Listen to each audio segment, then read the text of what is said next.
আমার উপজেলায় খোঁজ নিয়েন, কোন সিএনজি স্টেশনে চাঁদাবাজি নাই। এই সিএনজি স্টেশনে চাঁদাবাজি চলে না? আমারটাই নাই কেন? আমারটাই নাই কেন? কারণ আমি মাফিয়াদের সাথে কম্প্রোমাইজ করি না। আপনাদের এলাকায় ইটভাটা আছে? ইটভাটা আছে?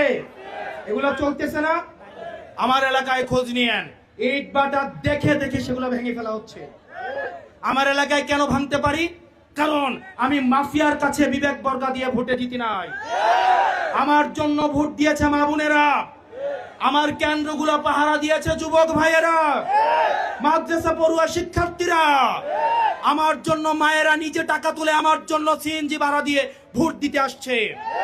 সুতরাং যারা জনগণের ভোটে নির্বাচিত, তারা মাফিয়াদের বিরুদ্ধে তাদের লড়াই অব্যাহত থাকে। আর যারা মাফিয়াদের টাকা দিয়ে নির্বাচন করে, তারা ইটভাটা দেখেও তারা চোখ বন্ধ করে থাকে, তারা চাঁদাবাজি দেখেও তারা চোখ বন্ধ করে থাকে, ঢাকায় বসে এলাকা চালায়।